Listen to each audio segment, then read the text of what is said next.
When your flight arrives at its final destination 3 or more hours late, or if your flight is cancelled and you're provided with less than 14 days notice prior to the date of departure, then on the face of it, you'll have a claim for compensation. But there is an out for the airlines, because where they can show that the cause of the delay or cancellation was deemed to be an extraordinary circumstance, they don't have to pay you a penny. Now, an extraordinary circumstance is something which is outside of the airline's control. And if the airline can show the cause was outside of its control, then potentially it will be able to say, extraordinary circumstances, we're not paying your compensation, or we're denying your claim. So if we look at what events are outside of the airline's control, and therefore what may fall within this definition, they are things like weather. Of course, it has to be extreme weather. If the weather's extreme and it causes the issue with the flight, that's not the fault of the airline. Things like air traffic control strikes, again, not the fault of the airline. Nothing it can do about strikes when air traffic control say we're not coming to work or we're delaying things for a number of hours.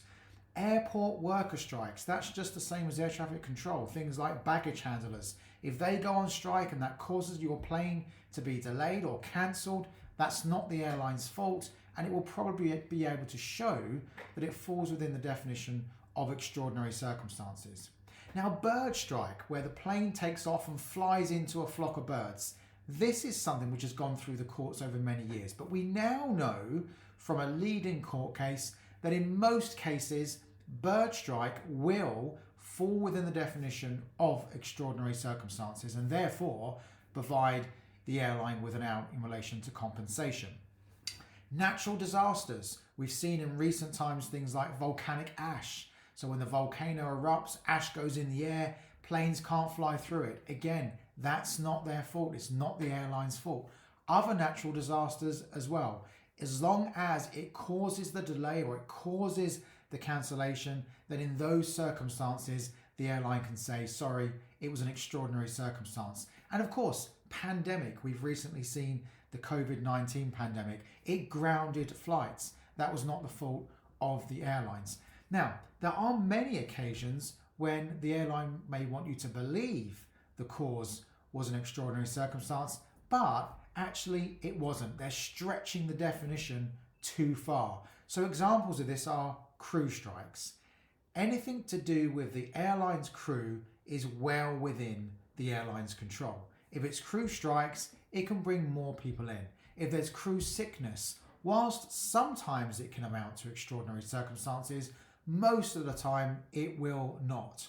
Likewise, if there's a problem with the plane, if there's a technical fault, you would expect that the airlines will know that from time to time there'll be a technical fault with their planes. Therefore, they should have a good maintenance program, a good repair program in place. So if a plane is delayed because of a technical fault, that's the airline's fault. It's not outside of its control. But I pause there because if the airline can show that the technical fault was a hidden manufacturer's fault, i.e. a manufacturer's fault that it had no way of knowing about, did not know, the manufacturer did not give it any prior warning, then in those limited circumstances it can say that the technical fault is an extraordinary circumstance, but it's very, very limited.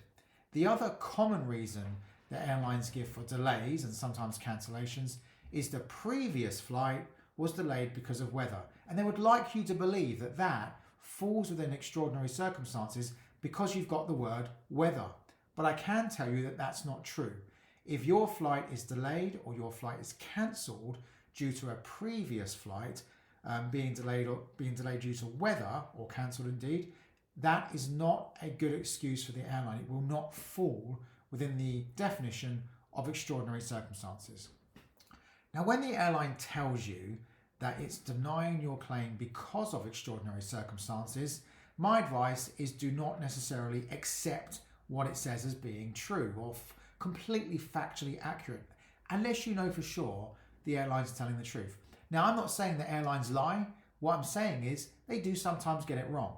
So, for example, if you're told the delay or cancellation was because of weather, ask for evidence. Ask to see the weather reports or go online yourself. They're very accessible these days. If the airline tells you there was an air traffic control strike. Go online, have a look, make sure there was, and so on. If an airline tells you that the cause of the delay was bird strike, ask for evidence.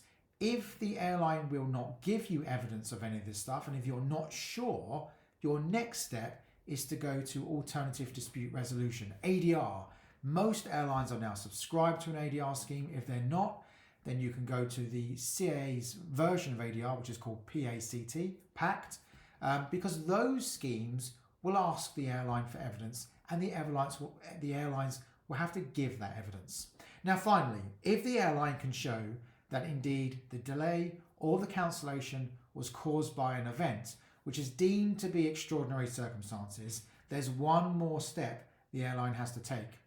It has to show that it took all reasonable measures to avoid that delay or cancellation.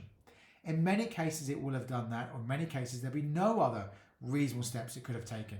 If air traffic control is on strike, it may well be there's nothing they can do about it, but sometimes there is. So you must ask, what reasonable measures did you take?